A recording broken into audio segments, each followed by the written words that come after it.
Proverbe de Salomon, fils de David, roi d'Israël.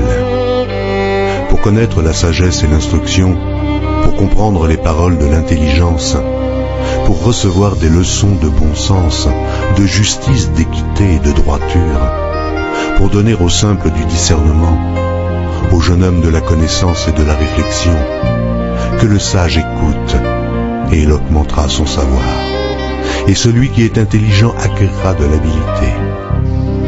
Pour saisir le sens d'un proverbe ou d'une énigme, des paroles des sages et de leurs sentences, la crainte de l'Éternel est le commencement de la science.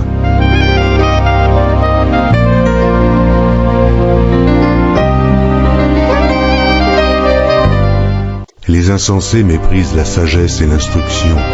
Écoute, mon fils, l'instruction de ton père, et ne rejette pas l'enseignement de ta mère. Car c'est une couronne de grâce pour ta tête, et une parure pour ton cou. Mon fils, si des pécheurs veulent te séduire, ne te laisse pas gagner. S'ils disent, viens avec nous, dressons des embûches, versons du sang, tendons des pièges à celui qui se repose en vain sur son innocence. Engloutissons-les tous vifs comme le séjour des morts, et tout entiers comme ceux qui descendent dans la fosse. Nous trouverons toutes sortes de biens précieux, nous remplirons de butin nos maisons. Tu auras ta part avec nous. Il n'y aura qu'une bourse pour nous tous. Mon fils, ne te mets pas en chemin avec eux, détourne ton pied de leur sentier, car leurs pieds courent au mal, et ils ont hâte de répandre le sang. Mais en vain jette-t-on le filet devant les yeux de tout ce qui a des ailes. Et eux, c'est contre leur propre sang qu'ils dressent des embûches. C'est à leur âme qu'ils tendent des pièges. Ainsi arrive-t-il à tout homme avide de gain. La cupidité cause la perte de ceux qui s'y livrent. La sagesse crie dans les rues. Elle élève sa voix dans les places. Elle crie à l'entrée des lieux bruyants, aux portes de la ville. Elle fait entendre ses paroles. Jusqu'à quand, stupides, aimerez-vous la stupidité? Jusqu'à quand les moqueurs se plairont-ils à la moquerie et les insensés haïront-ils la science?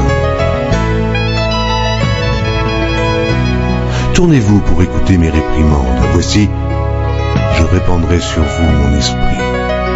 Je vous ferai connaître mes paroles. Puisque j'appelle et que vous résistez, puisque j'étends ma main et que personne n'y prend garde, puisque vous rejetez tous mes conseils et que vous n'aimez pas mes réprimandes, moi aussi je rirai quand vous serez dans le malheur. Je me moquerai quand la terreur vous saisira, quand la terreur vous saisira comme une tempête et que le malheur vous enveloppera comme un tourbillon, quand la détresse et l'angoisse fondront sur vous, alors ils m'appelleront et je ne répondrai pas. Ils me chercheront et ils ne me trouveront pas, parce qu'ils ont haï la science et qu'ils n'ont pas choisi la crainte de l'Éternel, parce qu'ils n'ont point aimé mes conseils et qu'ils ont dédaigné toutes mes réprimandes. Ils se nourriront du fruit de leur voix et ils se rassasieront de leurs propres conseils, car la résistance des stupides les tue et la sécurité des insensés les perd. Mais celui qui m'écoute reposera avec assurance, il vivra tranquille et sans craindre aucun mal.